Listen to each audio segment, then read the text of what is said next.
A Bela Adormecida foi a terceira princesa a ser desenvolvida pelos estúdios Disney.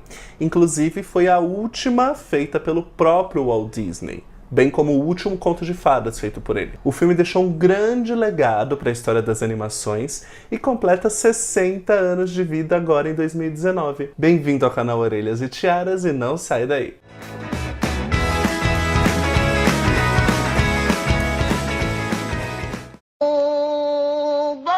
Aniversário pra mim, pra mim, um bom desaniversário pra ti. Antes de começar esse vídeo, eu já vou pedir para você se inscrever aqui no canal, deixar o seu like e ativar o sininho para receber sempre as nossas notificações. Temos vídeos aqui todas as terças e quintas ao badalar da meia-noite. Depois de Cinderela em 1950, a Disney teve alguns lançamentos muito bons no cinema, pelo menos para crítica, mas não tão bons comercialmente. Então, resolveram apostar de novo na história de uma mocinha sofredora protagonista, como eles já haviam feito em Branca de Neve em 37 e na própria Cinderela em 50, e escolheram a Bela Adormecida. Inclusive, apesar do filme ter sido lançado em 1959, os primeiros roteiros eram de 1951 e tiveram pouquíssimas modificações. O Walt sabia que a Bela Adormecida corria um sério risco de ser comparada às animações anteriores, a Branca de Neve e a Cinderela, mesmo tendo passado mais de 20 anos da Branca de Neve, então ele decidiu que esse filme cativaria as pessoas principalmente pelo visual. Ele queria que as pessoas ficassem vidradas no visual do filme. Em suas palavras, ele queria que a tapeçaria ganhasse vida. Foi o primeiro filme da Disney feito todo em alta definição para a época. Para construir aqueles cenários maravilhosos, ele chamou o artista Evan Arley, que tinha uma técnica de construção de imagens em camadas. Os animadores, no entanto, relatam que justamente por esse cenário ser tão detalhado, eles tinham dificuldade de realçar os personagens. Eles tiveram muito trabalho para isso, foi um desafio muito grande, mas cada frame do filme hoje daria um quadro perfeito. Olha só alguns exemplos. O curioso é que o filme carrega todo um cenário gótico, mas com uma visão contemporânea, quando, claro, você tem em mente que ele foi feito nos anos 50, né? Mark Davis teve o desafio de dar vida à Aurora e a Malévola. Ele foi o animador das duas. As duas são tão diferentes e foram animadas pela mesma pessoa.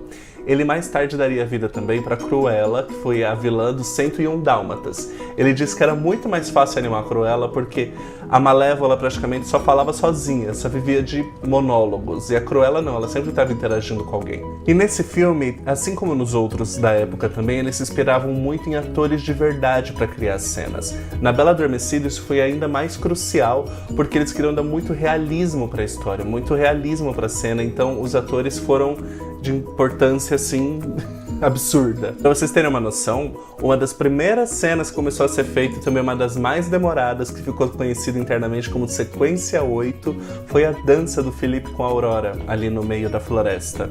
Eles passaram muito tempo pra tentar desenvolver essa cena, até que ficou aquela coisa linda que a gente conhece, né? Inclusive, a briga pelo azul e o rosa no vestido da Aurora acabou sendo transportada pras telas, porque na verdade eles também não conseguiam se decidir internamente. O corpete da Primavera também foi um motivo de discussão, porque eles achavam que o preto deixava muito pesado, ela não ficaria com aquela leveza necessária, só que acabou ficando preto mesmo. Assim como os outros contos de fada, os roteiristas disseram que tiveram muita dificuldade nesse, porque os contos de fada originais geralmente são 5 ou 6 parágrafos, e eles se basearam no balé do Tchaikovsky para a história da Bela Adormecida. E o Walt não queria que fossem repetidas algumas fórmulas da Branca de Neve e da Cinderela que deram muito certo, como as histórias paralelas, por exemplo.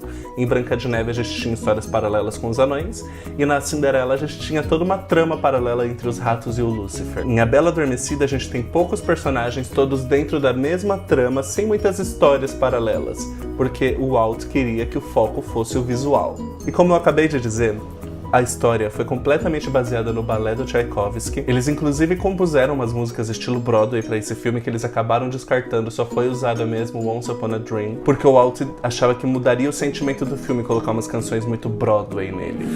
Of my son at the age of 2, I don't like to boast, but yet he's the most remarkable boy I ever knew.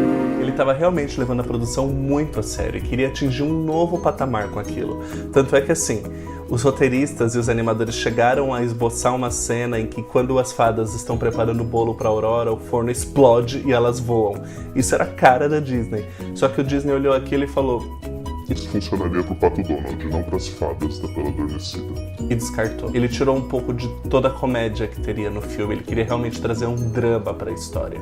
A única coisa mais cartunesca, assim, é que ele queria que as fadas fossem idênticas, sabe? Tipo, o Guinho, Zezinho e Luizinho. Só que aí os animadores acabaram desistindo, fazendo ele desistir da ideia, e se inspiraram em senhoras que frequentavam o mercado local lá, porque eles queriam deixar elas com uma cara de tia mesmo, né? De senhorinhas. Uma coisa que chama atenção, certamente, em A Bela Adormecida, aliás, algumas coisas que chamam atenção em A Bela Adormecida, a primeira é que o Philip foi o primeiro príncipe a ter nome. Os outros dois anteriores, que é o da Branca de Neve e o da Cinderela, mal apareciam na história, isso porque a Disney na época tinha certos problemas para animar humanos, homens, que demandavam outros movimentos. Eu fiz um vídeo sobre isso, eu vou deixar o card aqui pra vocês verem. E aí nesse, eles já tinham a tecnologia necessária, conseguiram fazer a luta do dragão contra o príncipe, que era algo que o Walt queria fazer na Branca de Neve ainda, mas não tinha essa tecnologia, e conseguiram dar um papel maior pro personagem masculino. Outra coisa que chama atenção nesse filme é que a Aurora, que aliás tem os traços inspirados na atriz Audrey Hepburn, é a protagonista que menos aparece no próprio filme, ela só fica 16 minutos em tela. Gente, isso não funcionaria hoje em dia. Aliás, hoje em dia, se A Bela Adormecida fosse feito, com certeza teria um crossover com outra história pra juntar os dois e ser alguma coisa tipo Enrolados. Vocês não acham que seria assim se fosse feito hoje? Ainda bem que foi feito naquela época porque se tornou um clássico lindo. Mas eu acho que eles poderiam ter dado uma importância maior pra Aurora, né? É estimado que a animação tenha custado 6 milhões de dólares, a mais cara que já tinha sido feita até aquele momento. E foi tão caro, o orçamento foi tão mais alto que as obras anteriores, que mesmo indo bem no cinema não conseguiu se pagar. Não foi exatamente um fracasso, mas não conseguiu pagar o investimento e deixou o estúdio com pouca margem de investimento para obras que viriam depois, como 101 Dálmatas. Mas isso é tema para outro vídeo. A Bela Adormecida foi a segunda maior bilheteria em 1959, atrás apenas de Ben-Hur, que foi um grande sucesso. E a Disney considera esse filme um clássico pelo legado e pela ousadia que deixou para a história das animações. E a Bela Adormecida tem outra importância histórica para a Disney também. Quando o filme estava sendo desenvolvido, foi aberto o primeiro parque da Disney, a Disneyland, lá na Califórnia, nos Estados Unidos. O parque foi inaugurado no dia 17 de julho de 55, 4 anos depois do filme ir aos cinemas. A estratégia era deixar as pessoas curiosas sobre de quem seria aquele castelo, porque o castelo no meio do parque era o da Bela Adormecida, que as pessoas ainda não conheciam. Antes disso, o castelo já tinha sido apresentado em um programa de TV do Walt Disney que era chamado Disneyland, ou seja, ele estava tentando fazer um marketing para as pessoas. O interior do castelo só foi apresentado para o público 2 anos depois da abertura dele.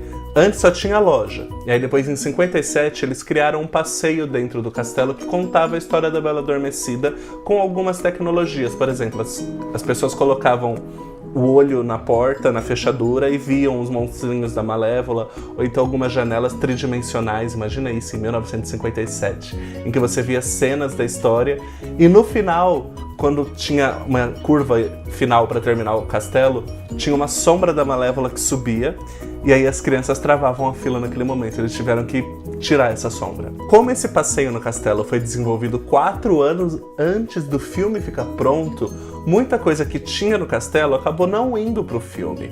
Ou seja, as pessoas sempre se perguntavam: mas e aquela cena que tem no castelo, por que não apareceu no filme? E aí, em 77, quase 20 anos depois, eles refizeram a história de dentro do castelo para ficar mais próximo ao que a Disney levou para os cinemas. Em 2001, infelizmente, o passeio foi encerrado. Hoje você consegue ver assim um resumo só com vitrais, isso tem lá na Califórnia, tem na Disney Paris, mas o passeio que conta a história da Bela Adormecida mesmo está encerrado desde 2001. E nesse ano a gente celebra os 60 anos dessa história grandiosa para o cinema, foi um marco na história do cinema, um marco na história das animações e sem dúvida um marco na história da Disney.